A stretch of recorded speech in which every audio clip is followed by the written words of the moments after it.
Well, look, Celtic fans have been warned by the news that there's finally white smoke, transfer activity coming from Parkhead.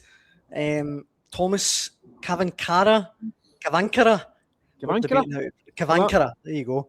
The 25-year-old Czech Republic international, 6'5", Gladbach striker. He's on his way, guys.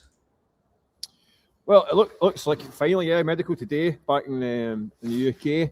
Obviously, won't be involved against Bologna tomorrow night. But finally, the striker that Celtic have been looking for. I mean, to be fair, it's only been 12 months. I mean, it's not been that long without the replacement for Kyogo. It's been a torturous process, hasn't it? It's taken forever. Listen, I think the guy's profile. I mean, I know he's not had the best of time of it in Monchengladbach. He's had a kind of poor spell, gets sent out on loan to Turkey. But you look previously, what was a €9 million signing for Monchengladbach? Obviously, scored a lot of goals in Czech Republic with Prague and obviously Jablonec. I think he faced Celtic with Jablonec a few years ago. Yeah, I think Joe Hart's debut for Celtic. He came off the bench. Yeah, I remember him well. From that game, I do take my notes.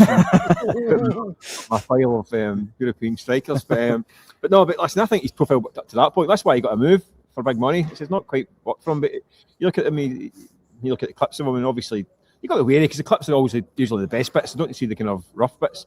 But I think he's big, he's strong, he's got a ton of pace for a big man, and he can finish.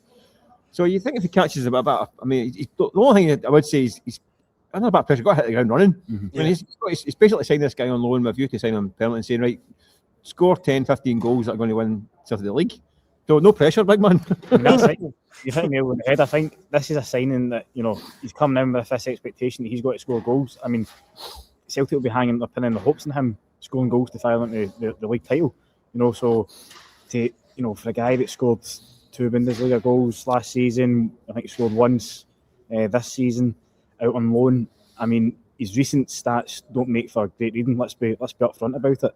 But if you look at the type of at least physical profile that he has, I think he's 6'3". He's quick, and I think Martin O'Neill. If you look back in his iconic first spell at Celtic, he had a team of monsters. Yep. And if you look at the Celtic team just now, I can't recall, a Celtic team ever lacking so much height. You get some brass. I know that's coming from me. I'd get a game at centre half for Celtic now.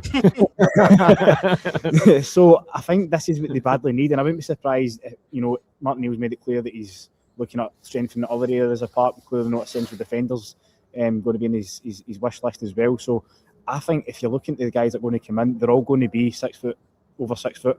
So I think that's a tick in the box for that. But again, they're going to be bringing in another striker as well. So, maybe the next striker that they bring in, his stats might make for better reading. But, I think the main thing is getting a striker in there just now. And I think he'll be lucky the only thing is he'll be lucky to have one training session before Tynecastle.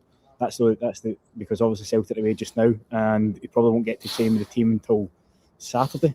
Yeah. I think for a full training session, so it's not ideal. Had I been given a possible baptism of fire at Tynecastle. So again, he's coming in, he's got the pressure on his shoulders, and ultimately he'll need to deliver and hit the ground running. Led to believe he's fit. He's match fit. What's your gut feeling? Do you think he might even start at Tynecastle? I think he's got to. Yeah. I think he's got to start. I mean, I think because the shape of the team isn't right with this situation. I mean, Dyson Maida with the one playing through the middle, which when you lose him off the left, somebody else goes out on the right. Maybe Yang's been out there, but I mean, you could play Maida out there. I think it's still having a striker creates a more balanced looking team. Plus, I think the way he is, I'm not saying he's not that technical, but he's quite a straightforward number 9 striker, isn't he?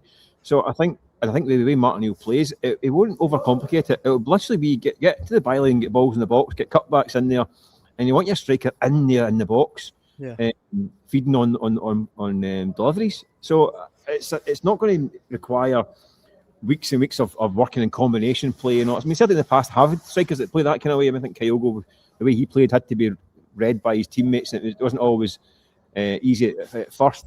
When guys coming in, because that's how the way he hung on the shoulder and kind of was a bit unconventional with his runs. This guy is a more kind of I'm not saying run the mill, that's not the right word. I mean, a more kind of traditional centre forward.